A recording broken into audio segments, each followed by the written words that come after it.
guys, this is me, Dr. Johan, known as Dr. Y. Welcome to the Dr. Y Skin Talks list. I'm Dr. Y, your trusted board-certified dermatologist. So guys, ngayon, naalala ko pala, birthday ko pala.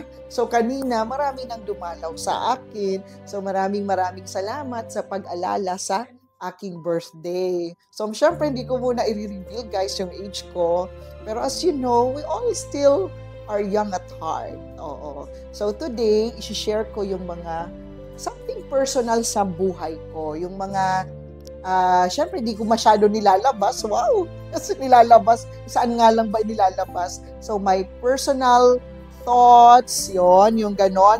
I-share ko yung about something about myself na hindi pa alam ng mga karamihan. Okay? So, yon. So, these are mga provoking questions. Actually, hindi ko rin alam kung ano yung mga itatanong sa akin, pero malalaman nyo dito kung ano yung mga personal thoughts ko about it. Okay, guys? I am here to share more than just skincare tips. So, today, guys, kinakabahan ako actually. Oo. So, dahil birthday ko ngayon, marami palang mga pasabog. Oo, itong mga oh my God. I don't like to reveal my age. Oo. Pero importante, we're always young at heart. Okay, guys? So, let the ball roll.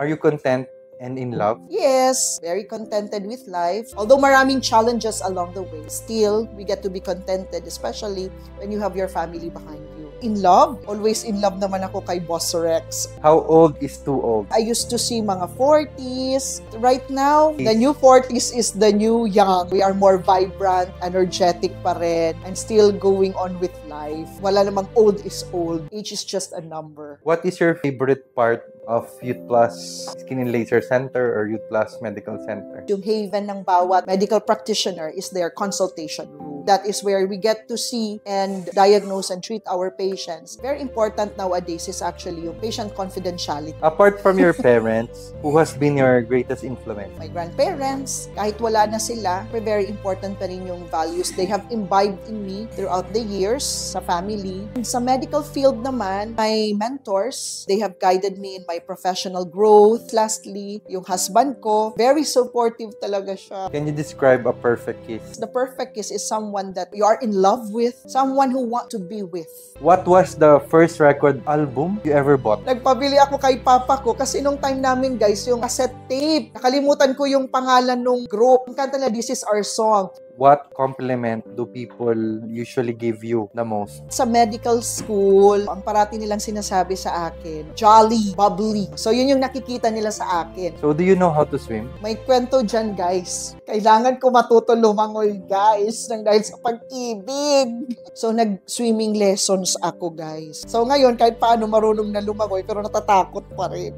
Do you know how to ride a bike? Of course. Marunong din. Nagbabike naman ako high school. Natuto lang ako kasi may bike kami sa bahay. Do you know how to ride a horse? Hindi ko pa na-experience to ride a horse. Can you mince onions really fast? Actually, I'm not meant to be a kitchen girl. Hindi talaga ako marunong magluto. Pero guys, magaling ako kumain. When and where were you the happiest? With my kids, when I see my two boys, so it doesn't matter kung saan. Importante, I'm with them. What is one food item you never run out of in your fridge? Chocolates talaga guys. Sweet tooth. What is your advice for someone with a broken heart? Look for someone who will love you more. How did you enjoy your singleness? Siyempre, work. After work, alis ng alis. Tapos, minsan naman, shopping ka ng shopping. Yun man ang favorite. How did you make things right for yourself? The moment I started going back here in Tacloban and started working, so doon na pupunta yung money ko sa life insurance. So, yan yung talagang unang pinagtuunan ko. Pag superhero ka, sino ka? Ano yung power mo? To heal the world. Just to have healing on everyone. Do you ever wish you were born male? Hindi. Happy na I'm a woman. Anong favorite mo ulam? Hindi parating niluluto sa bahay, pero yun talagang favorite ko. Ano? Beef Kare-kare. steak. What is one appliance you can't live without? Ang pinaka-importante is cellphone because cellphone is important for communication. What do you notice first in a person? Siyempre kasi dermatologist kami. Tinitingnan talaga skin. Okay.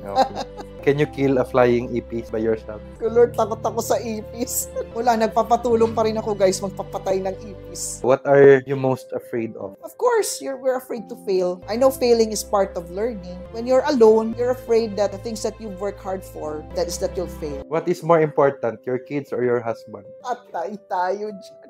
Ang sabi nga nila, your kids, when they grow up, let them soar. What's more important is building your relationship with your husband. Kasi yun ang makakasama mo daw habang buhay. When your kids fall in love, mangingialam ka ba? Does it need to be approved by you? Ang hirap kasi, boys. Parati ko lang sinasabi sa mga look for a partner that like me, but it's something that the parents will also approve of. What is your greatest regret? So far, wala naman akong greatest regret. How can you end this episode with a quotable quote? Life is a blessing, so we have to live life to the fullest. Enjoy your moment with our loved ones, our workmates, our employees. There are no trials or mga difficulties that God will give us that we cannot resolve on our own. Sabi nga ng batch ko sa Derma, Adja, fight, fight, fight! Describing Doc Johan in 3 words: wisdom, empowerment, and confident. Happy birthday, Doc Johan! I know we are new in this business. I wish na marami pang blessings na dumating sa Youth Plus. And don't worry, I'm still here from the start and up until now. Kaya natin to. Happy birthday, Doc Johan! God bless! Hi, Doc! Happy birthday! Wish you all the best. Good health. Once again, this is me, Dr. Johan, known as Dr. Y. I hope nag-enjoy kayo dun sa mga tanong sa akin. Kasi yung iba parang masyadong personal. Pero sa mga personal nga thoughts, oo. So, this is me again saying bye!